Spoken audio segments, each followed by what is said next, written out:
Complete हो चुकी है और आज हम चैप्टर नंबर 2 रीड करेंगे, जिसका शीर्षक है लंग लकार। चैप्टर नंबर 1 में हमने लट लकार और लिट लकार के बारे में पढ़ा।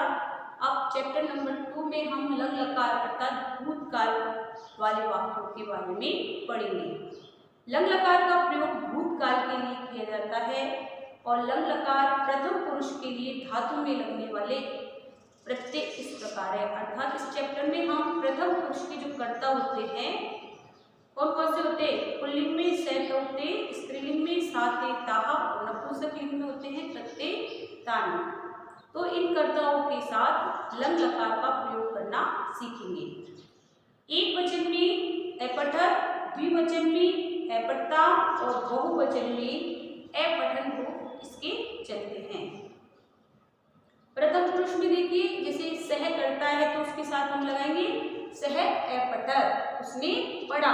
द्विवचन में तो अपठता, उन दोनों ने पढ़ा। बहुवचन में ते अपठन, उन सब ने पढ़ा। हम इस पाठ में प्रथम पुरुष के कर्ताओं के साथ लंग लकार का प्रयोग करना सीखेंगे। चलिए शुरू करते हैं। आप सभी को भी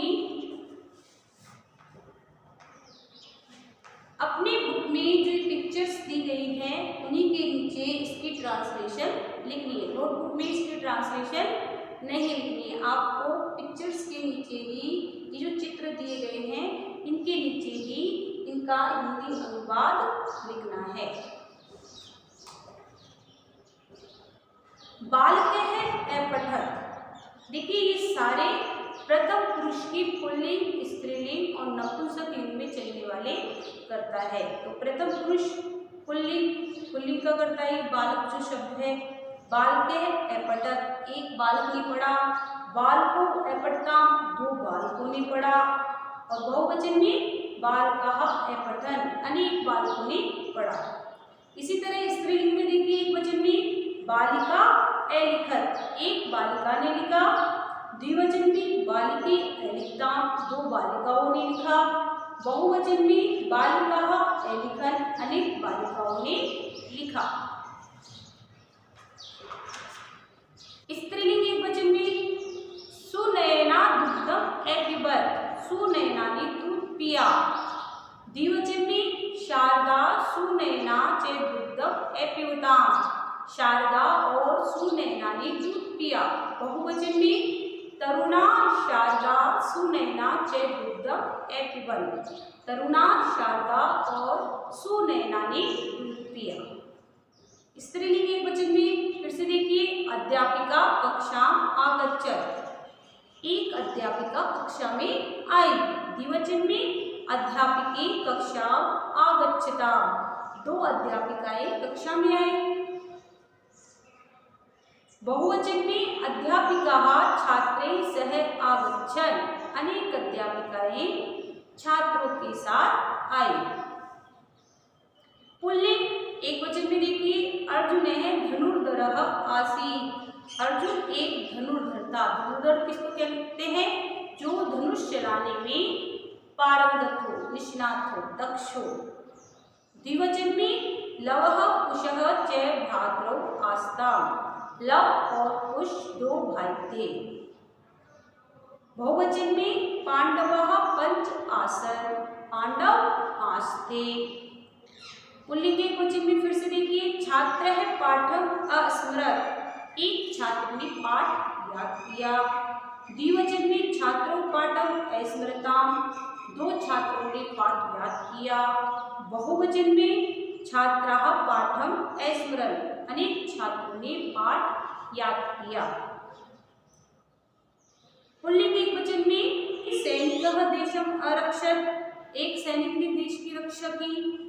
द्विवचन में सैनिको देशम् अरक्षताम्, दो सैनिकों ने देश की रक्षा की।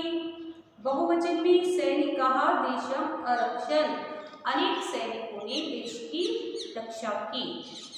अब इसके बाद आपका एक पैराग्राफ है, चलिए इसकी ट्रांसलेशन करते हैं।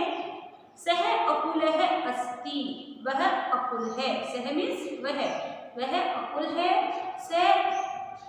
सह मम अनुजः अस्ति, वह मेरा, अनुज यानी भाई है, वह मेरा छोटा भाई है। देखो इसमें जो बर्थडे मनाया जा रहा है वह अकुल का मनाया जा रहा है। यह अकुलस्य जन्मदिवसः आसीत्, है मीन्स यस्टरडे यानी बीता हुआ कल।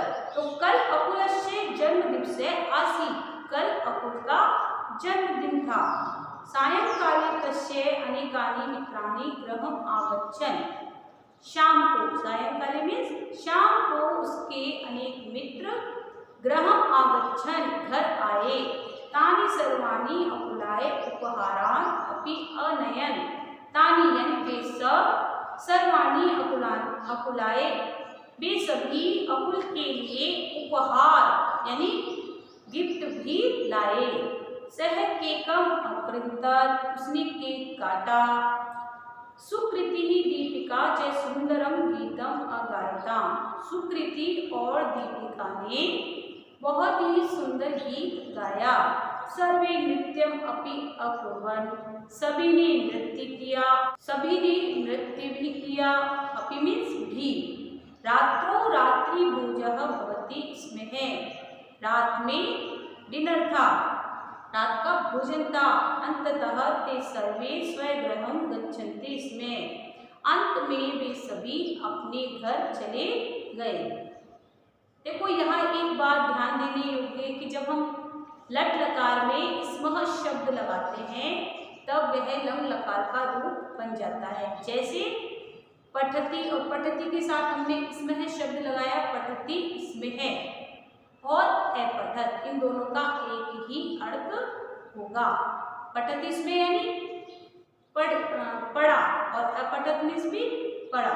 चैप्टर नंबर 2 की ट्रांसलेशन कंप्लीट हुई और आप सभी को इसका हिंदी अनुवाद अपनी नोटबुक में करके होमवर्क क्वेरी बुक में सेंड करना है। आपका जो होमवर्क है वो नीट और क्लीन होना चाहिए। देखिए आपको सिर्फ इस पैराग्राफ की ही ट्रांसलेशन अपनी नोटबुक में करना है, और जो ये पिक्चर्स दी गई है, चित्र दिए गए हैं, इनकी जो ट्रांसलेशन है मैं आपको सेंड करूँगी, तो इसको आप अपनी बुक में ही लिखेंगे। सभी अपना होमवर्क टाइम पर क्वेरी बुक में सेंड करेंगे। Thank you, have a nice day.